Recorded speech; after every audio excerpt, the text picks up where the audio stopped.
Hey, somebody needs to bring my jelly donuts. You have? Excellent. Good morning, afternoon, or evening. You are listening to The Professional Noticer. Hello, everyone. I'm Andy Andrews. Hey, thank you for making me a part of your week. My purpose here today and with every show we do is to play the part of a best friend or a coach. I want to help you live the life of your wildest dreams by giving you access to the greatest mentors the world has to offer today. Today's episode of The Professional Noticer is sponsored by the Life Skills Project. These are individual 8-week insider's dives into several of my books, including The Traveler's Gift, The 7 Decisions, The Noticer Returns, The Heartmender, and The Little Things. Each class is led by a hand-picked coach and consists of weekly 60 to 75-minute Zoom sessions, plus a workbook PDF and a certificate of completion signed by me and your coach. Companies are arranging these courses as part of their continuing education process, so you can ask coworkers to join you and get the boss to pay for it, or you can do it on your own and with a friend and consider it seeking wisdom for your family. The courses are each $129. You can add a copy of the book for the class for 25% off retail and free shipping, or you can use your own copy if you already have one. Head on over to andyandrews.com/lifeskills to get started. We can't wait for you to join us. Observations and answers, that's what we do here on The Professional Noticer. And as you know, we love it when somebody comes to the table with both. And we have somebody today with a great variety of observations and answers, because this guy has done some amazing things. And he's been in my life actually for a long, long time. You will recognize him. Obviously, he had 14 number one hits. He's still touring, recording, and does Sirius XM, his own show on Sirius XM. Please welcome T.G. Sheppard. T.G., hey, buddy. Hey, Andy, how you doing? I'm doing good. A little sad with the news this past week about Naomi. She was she and the whole family of friends of yours and mine, and it was. We've lost so many incredibly iconic figures in our business this past couple of years. I mean, the first one that comes to mind was when I lost my mentor, my dear friend Kenny Rogers, who I've worked with for years, and then Charlie Daniels, and then Charlie Pride, and then one of my closest friends, Mac Davis. And now Naomi. It just, I know that hopefully she's in a better place. I mean, we never know what mental illness is like unless you are confronted with it yourself. Right. And thank God I am normal, at least try to be as normal as I can. You're as normal as you ever were. So, it is an odd time because a lot of those people are getting older, and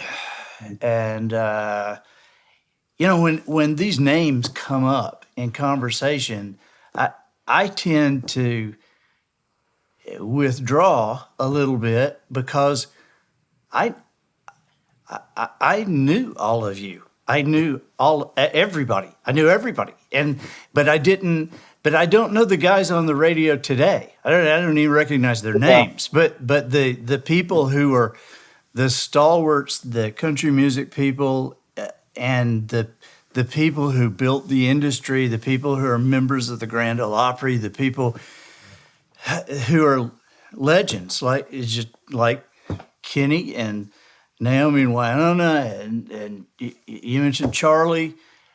All these guys were my friends, and so I've sat right here in this chair with Mac Davis, and anytime Mac would come to my house for dinner, it was always a private concert. It was what they call a guitar pool, where he would sit down with a guitar and he would sing those iconic songs of his, "Oh, Lord, it's hard to be humble," and "Baby, Don't Get Hooked on Me," and "Memories." In the Ghetto. So many great songs, "Watching Scotty Grow."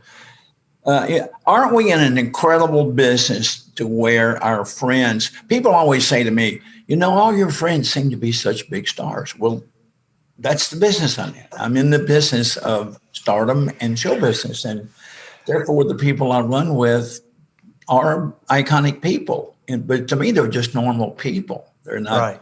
They're not stars to me. They're just friends. But yeah, I mean, I remember the first time that I ever introduced Naomi and Winona, the judge, was on Nashville Now. And of course, you and I used to be on there all the time on Ralph Emery's show back in those days. And I remember the first time they were ever on national TV was the night that I introduced them on Nashville Now for their first national TV shot. And so, yeah, but having friends like that, there are times that you think of people like that and you think about, okay, is that conversation I had with him, is that like public knowledge, or is that just something we said in passing? Because I when you mentioned Mac Davis, I always remember, and I can tell this to this, he wouldn't mind. There's one story that always comes to my mind, and that was that when he wrote In the Ghetto for Elvis, the first time he heard that was he was in his car and he heard Elvis singing In the Ghetto, and he said, I was so mad because he's going ghetto. What is a ghetto? It's a ghetto. You're gonna say ghetto. And he said, but I thought I couldn't be too mad because I was driving in my Mercedes that I bought with my color TV I just put in the back that I brought from the check from the song. Mac was just one of those funny people. I'm telling you, he just he was probably the funniest guy in the business that I've ever known. He had such dry humor. I mean, you'd say something to Mac, and I remember I saved one of the Codapone messages, answering machine messages that he left me one day. He was calling me, and I didn't get the call, and he left this message. He says, I know you've looked down and you've seen it's me calling, and you're not taking the call. What the heck? Where are you? So I saved that. So he was always just funny. But no, he wrote some great songs for Elvis. Elvis loved Mac. We used to hang out with Elvis together. Of course, I met Elvis when I was just a kid. Yeah, I want to get to that story in just a minute, because that's a story that I actually tell about you. I tell the story. Somebody came in the studio not too long ago and gave me a picture of you and me and Jerry Lee Lewis sitting on the couch of National Now. And Jerry Lee Lewis was sitting in between us, and he had this look on his face, and you and I were both looking at him. And I remember this moment because he had something in his coffee cup that was clear. And Jerry was not really hitting on all cylinders that night. And I remember you and I looking at each other doing that, but I got a picture of that. I'd love to have that picture. Please text that. All right, I'll get it copied. I'll get it to you. So when you're originally from Humboldt, Tennessee, and this, I have stories that I tell my friends, and these, I put my stories into gold medal, silver medal, and bronze medal categories, and this is a gold medal story that I tell about a 14-year-old who was homeless, a guy from Humboldt, Tennessee. Take it from here. Well, I actually ran away from home when I was 15. So I just turned 15 when I ran away. Okay. My father was very strict. So I've already been telling it wrong. He wanted me to follow in the footsteps of the construction business. And I wanted music for my life. So I just decided to hitchhike to Memphis and chase my dream. And lo and behold, I hitchhiked to Memphis, and I'm at a skating. I was actually living in the alleyways and meeting out of garbage cans. Andy, I really was. I was destitute. But I was chasing the dream, and I knew it was going to be hard. But a friend of mine worked at a skating rink, and he invited me to come over and skate free one night. So I hitchhiked out to the roller rink and skated. And about midnight, I walk outside, and they cut the lights off on the marquee out front, and two or three Cadillacs pull up, and Elvis gets out from behind the wheel of the lead car, walks right over to me with those steel blue eyes, and he says, "Where are you going?" And I said, "Well, I'm leaving. They're closing the roller rink up." He said, "Oh Now, at no." this point, did you know it was Elvis or is it just some Oh, guy? yeah. I mean, you couldn't miss knowing who he was when you Okay. walked All just right. like this in your face. But I was in shock, of course, meeting him. And then I kept looking around going, "You talking to me?" And he said, "Oh, no, they're opening up the roller rink for me. They're not closing it down. And I'm a man short on my team. We play a little game in here. It's football on skates. Would you come in and be on my team?" I went in and skated with him for, I guess, 4 hours. And, I mean, it was pretty rough. I mean, football on smashed up pretty bad. And so then right after that, I thought, well, that's it. He said, "You hungry?" And of course, those days I was always starving. I mean, I've never had food. He said, "Come on, let's go up to the house and get a bite to eat." And I'm thinking, I'm going to Elvis's house. So I get in a car and he's behind the wheel. There were several of us in the car. And we're driving up the drive of Graceland. And I'm actually having to pinch myself, Andy. And I'm going to wait for any minute. And this is just a game. So we go into the house and have the famous peanut butter and banana sandwich. We listen to some music. We shoot some pool. We talk until like 7 a.m. And then he said, "I'll have a car take you wherever you want to go." So he said, "Give me your phone number." And of course, I was staying at a friend's house. I wrote the phone number down. And lo and behold, the next day, I get a call from Charlie Hodge, who worked for Elvis. He's since passed, saying, "Elvis is going to the movies tonight. He wanted to know if you wanted to join us." And I said, "I can't believe this. Are you serious?" So a car came and got me and took me to Graceland. We went to the Memphian Theater. So those first 2 nights of meeting Elvis and going to the movies was the start of a friendship that lasted for 16 years until the day he passed. And it was the greatest friendship that I will ever have in my lifetime. Only until I meet God, that'll be my greatest friendship. It was an amazing time to have met him. He was at his peak. He was chiseled. He was just an incredible human being. Matter of fact, he even gave me my first tour bus as a gift to get me started in my career. People kept saying to me all the time, "Do you ever give you a Cadillac?" I said, "No," but he gave me something worth about several Cadillacs, a tour Yeah, bus. gave you a bus. So yeah, it was. That's how it really all came about. Meeting him and becoming friends, and it's something very funny. I want to tell you about this. I'm a storyteller. You know that, just like you. I told my mom when I was about 12 years old, I said, "Mom, someday I'm going to meet Elvis and he's going to become my best friend." And she said, "Son, you're living in Humboldt, Tennessee. I know Memphis is only 80 miles away, but the chances of you meeting him, let alone ever becoming his friend, I'm afraid you're going to get disappointed." But I always knew it would happen, Andy. I really did. And lo and behold, it did. It was destiny. It was written in the big books long before I was ever born and before Elvis was ever born. In the book, it was written that day would come and pass to meet. And so I was always felt very honored to have him befriend me and help me get my career started. Wow. Now let me dig into this just a little bit. I've never done this before with you, but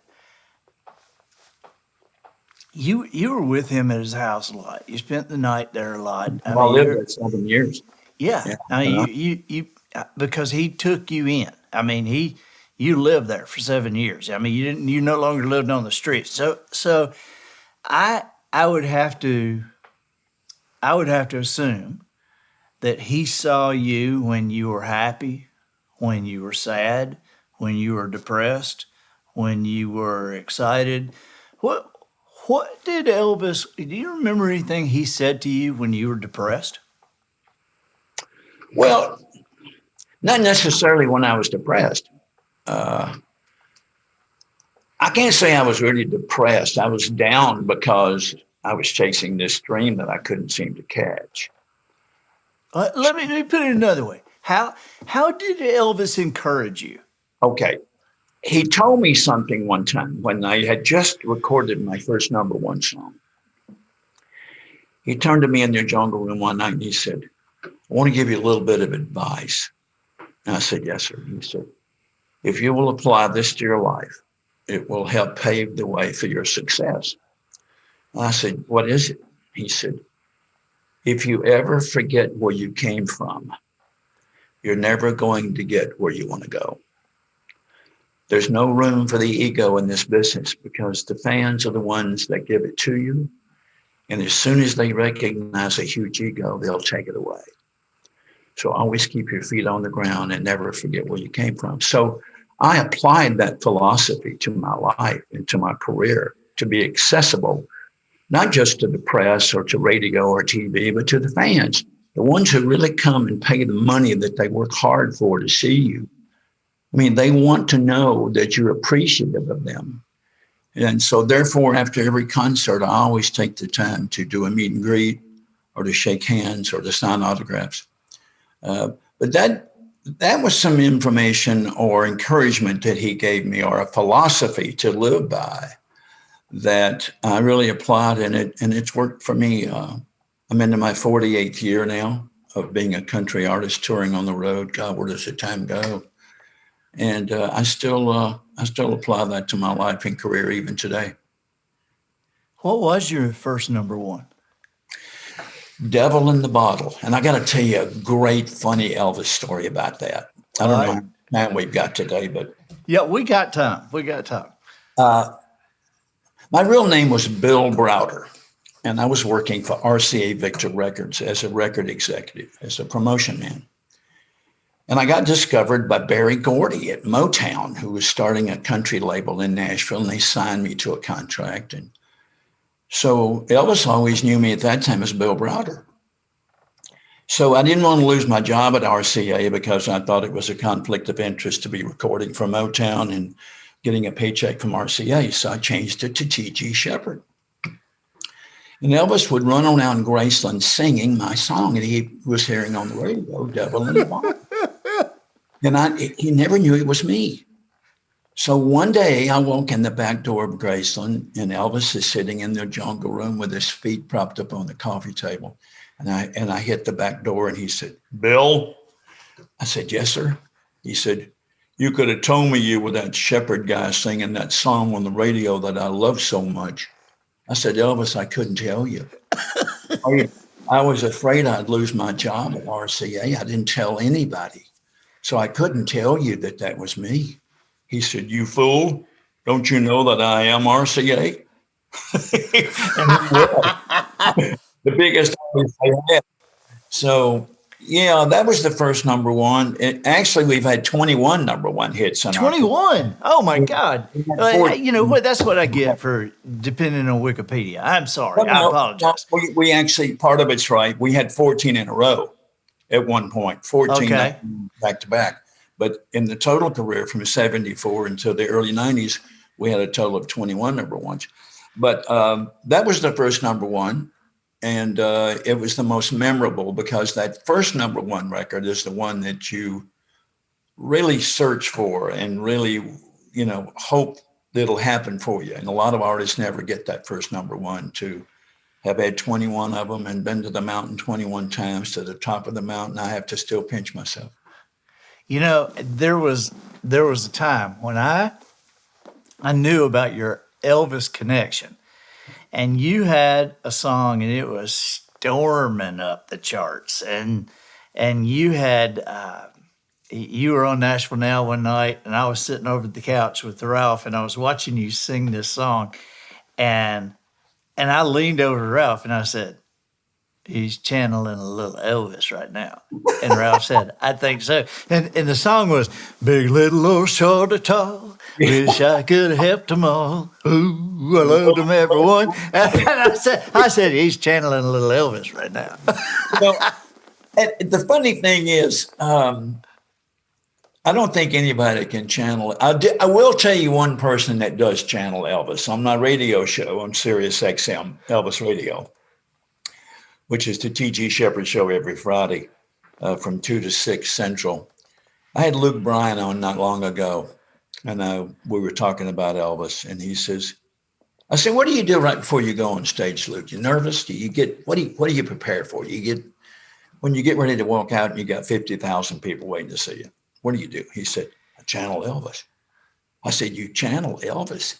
He said, yeah. He said, I think back of Elvis getting ready to walk on stage and I get all nervous and everything. He says, I guess you'd kind of say I kind of channel Elvis before. I might do a little vocal warm up of an Elvis song.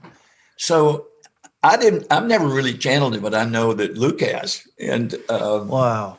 Yeah. So you know Gordon Mote. Gordon, the blind keyboard player, a mutual friend of ours. Gordon is the one that every time they remaster one of those Elvis things and do it into a duet album or doing it into a duet with Elvis and female country people, they always get Gordon to remaster the keyboard. And so Gordon told me that he puts the headphones on and he's hearing those old tracks and hearing what was going on between the songs, and he like hearing Elvis say, "Come on, we gotta get going. I got some place to be." It's like hearing it. It's like he's over there, and of course Gordon's blind, so he might as well be over there. And that's an odd thing. Well, Gordy Mote is one of those incredibly talented human beings. Let's face it. I mean, not only is he a talented guy, he's the real deal. I mean, he's just appreciative of his life and his career and his family and talent that he has.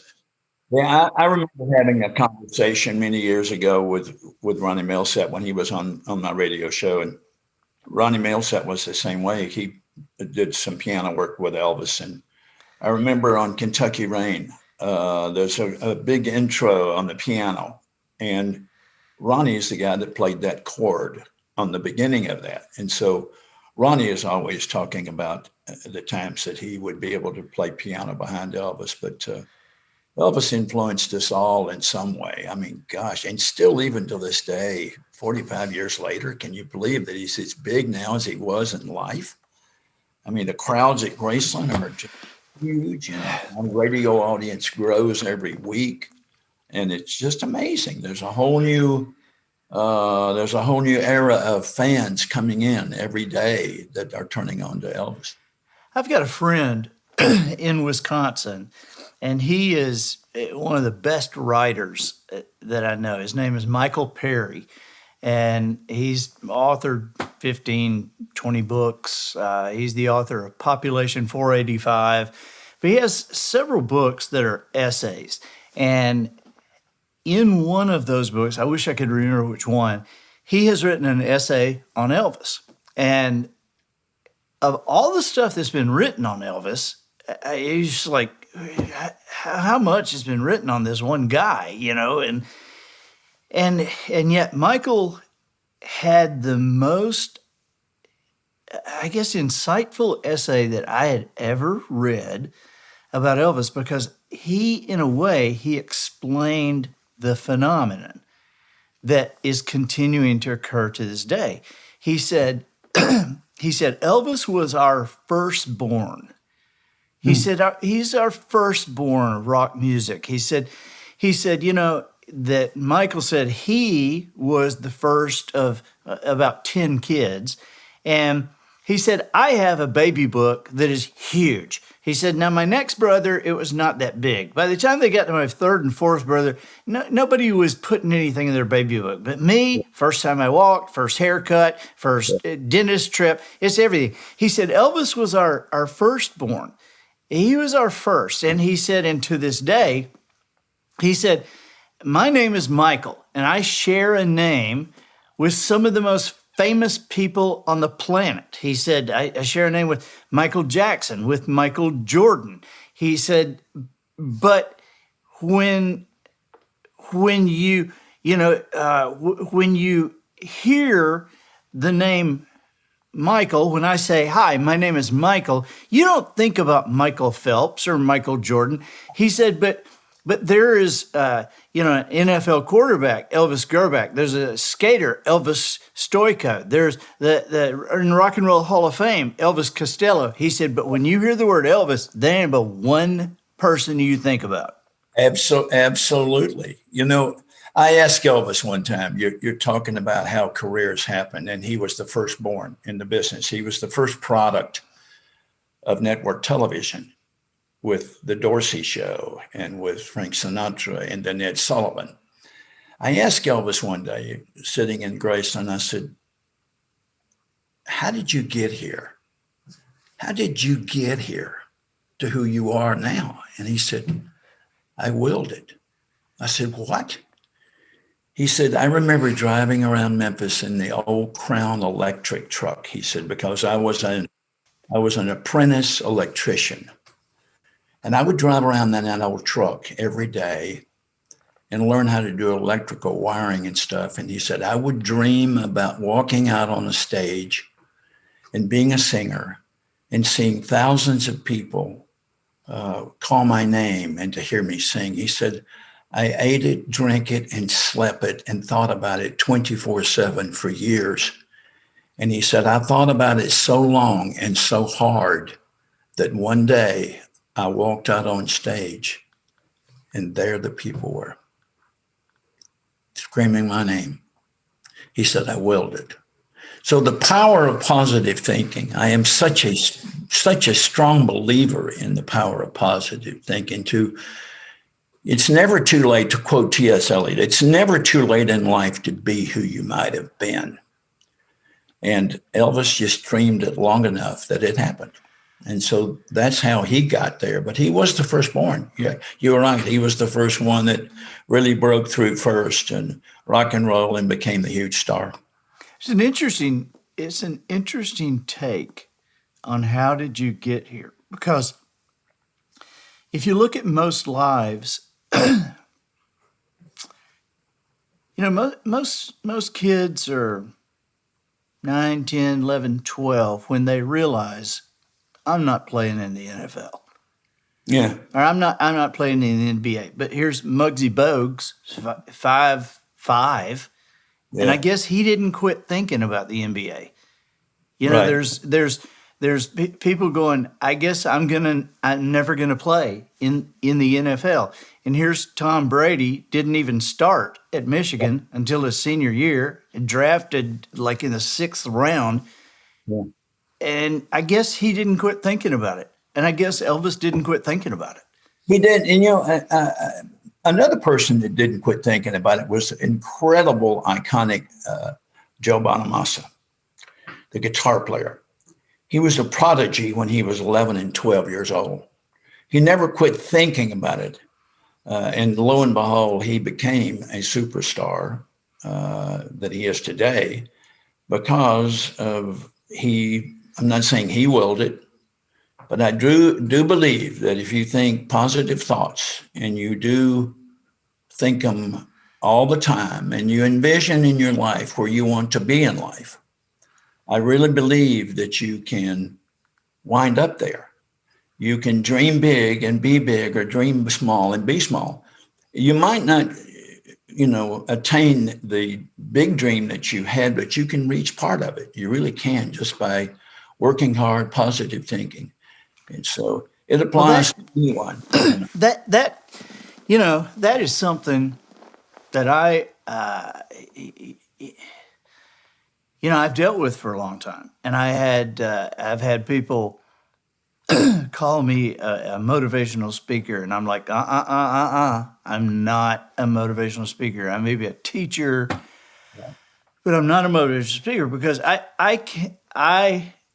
I got to the point where I was trying to think deeply to explain why some of that worked, Why that thinking positively? And it is when you ask somebody what is their perspective, what does perspective mean? They say, well, it's perspective is how you see something. It's where you see a glass half full or half empty.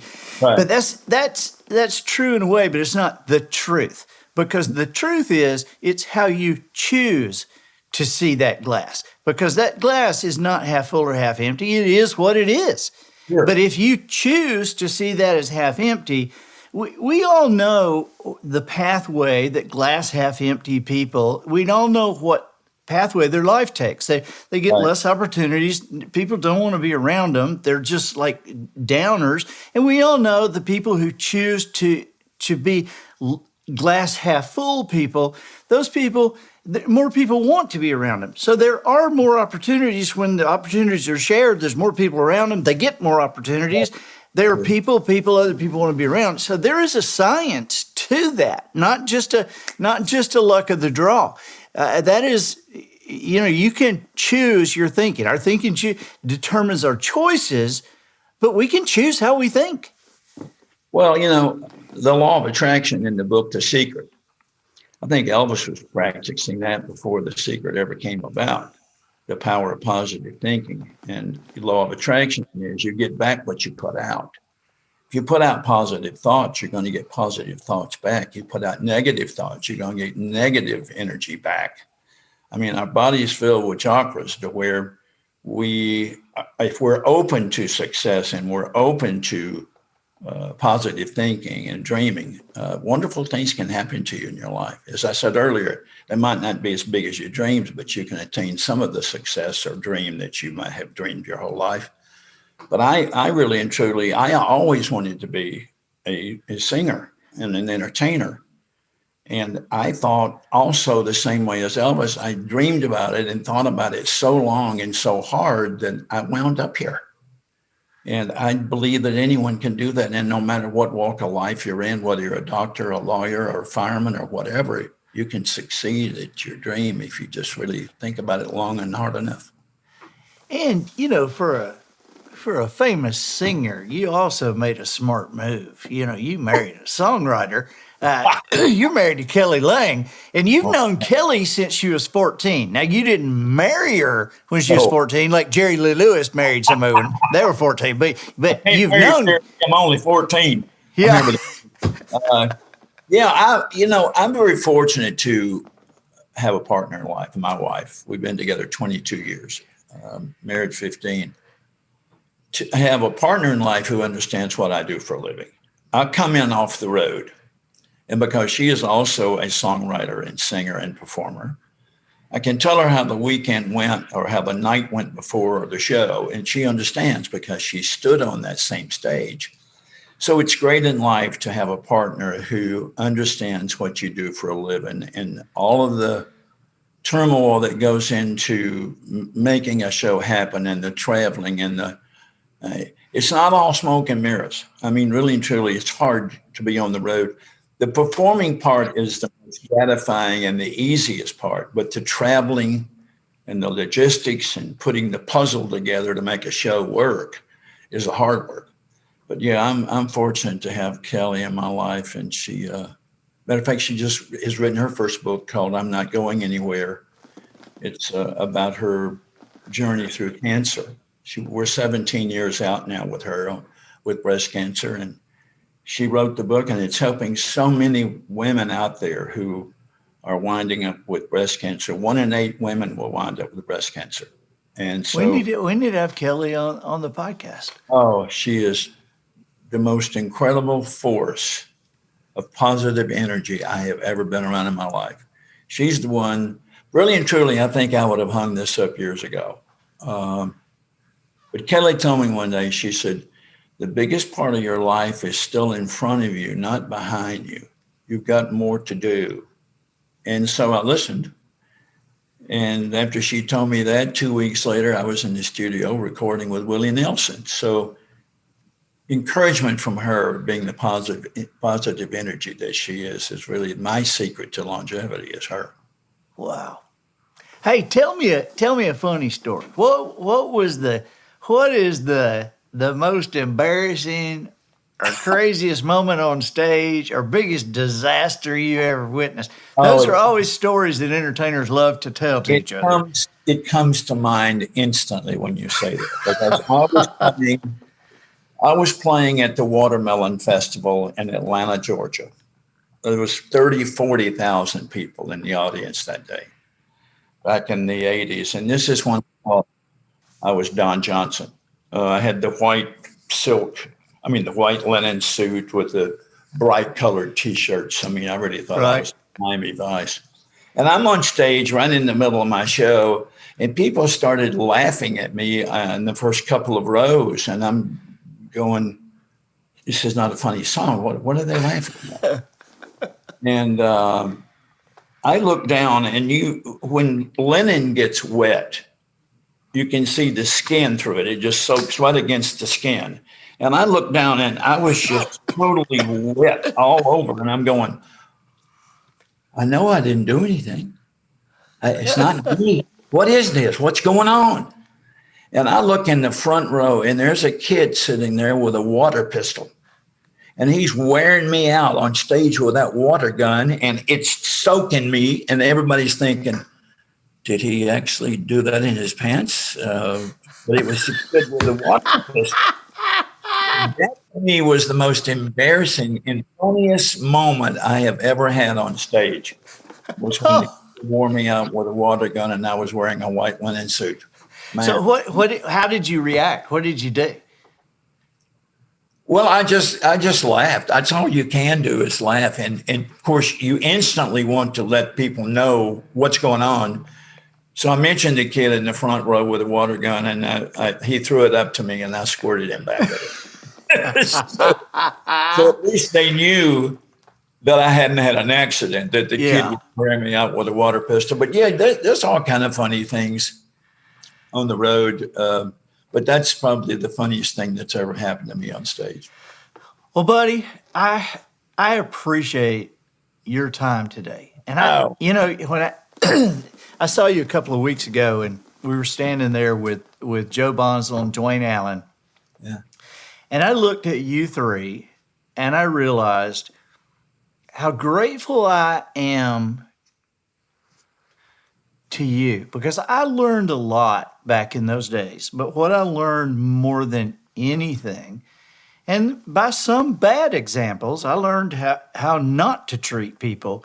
But from guys like you, I learned how to treat people, because you guys treated me like I was somebody while I was really trying hard to be, and I mean, you guys treated me as an equal, and just you encouraged me, and I will always be grateful to you. Every time I see you on television or the Oaks, or with Kenny, and I have stories about Joan Rivers, because I tell my boys, I said, they treated me great. They treated me well. And when you read stories about celebrities walking by people and refusing to sign something or saying something ugly to them, whatever, I want people to know that these guys, you guys, were just awesome. First of all, that's the greatest compliment that you could ever pay me. And I remember those days when we were both starting out. And I'm proud. I'm so proud of you, because you're touching a lot of lives yourself with your books. I have all your books here. Thank you very much for sending me all of them. I already had some of them already. You didn't know that. But I am a huge fan of you. So it's a mutual admiration society here today, because I'm really proud to see you flourish and to see what you've done with your life and your career, and make difference in people's lives with your books and with everything that you're involved in. But I treasure your friendship very much. And I hope that we can get together again publicly before too long, break some bread, and tell some stories, and have some fun together. That Absolutely. Would be hey, we're going to provide links to you and your show on this episode, but tell us where we can reach you, and we'll have those links down on the show notes for people. You can go to tgsheppard.com for all of our concert info and news and things like that. But I'm so proud of my YouTube channel because every week we're adding content. I just started my YouTube channel. So I invite people to go to the YouTube channel and to subscribe, hit the subscribe button when you go there and catch up on everything that we're doing. And then, of course, every Friday from 2 to 6 Central on Channel 75 Elvis Radio, you can catch the T.G. Sheppard Show. So those are the best ways to catch me. And we're big on Twitter and Instagram and Facebook. Those are great tools that artists have now that we didn't have back in my years of the 80s and 90s. So we're very social media savvy, and so you can contact us at all of those things that I just mentioned. Awesome. All right. Well, thank you, buddy. And tell Kelly, hey, and I appreciate you more than you know. No, I appreciate you more than you know. You take care, and we'll see each other soon, I hope. I'm Andy Andrews, the professional noticer, harnessing common sense and wisdom to plow through challenges all the way to an answer for you. And I think that'll do it for this week. Get us out of here, Matthew. So, ladies and gentlemen, and to the boys and girls who aspire to become ladies and gentlemen, we have reached the end of another episode of The Professional Noticer. In a world where common sense has become a superpower, I'm harnessing that tiny bit of mental energy I have for you, seeking wisdom, making observations, and endeavoring to answer tough questions in a way that will empower your family and your business. I'm Andy Andrews. Until next week, goodbye. This episode of The Professional Noticer was produced by Matt Limpert. The Noticer theme written and performed by Sugarcane Jane. Rhinestone Capes for the cast and crew by Twinkle and Smoke of Beverly Hills. Additional funding provided by MississippiFactoids.com. Have you ever lost a game of Trivial Pursuit because you didn't know anything about Mississippi? Well, never again. Let the good people at MississippiFactoids.com make sure of that. MississippiFactoids.com is a subscription site not only available to you 24 hours a day, but the only site on the World Wide Web willing to text you a Mississippi factoid every 15 minutes for the rest of your life. You might be asking, is there really that much to learn about Mississippi? Allow MississippiFactoids.com to answer that question by responding, do you know how many plant varieties are found in the state and what each of them can do? Why, the state tree alone takes up 4 chapters. The magnolia tree contains more than 200 chemical compounds that have been isolated in its bark alone.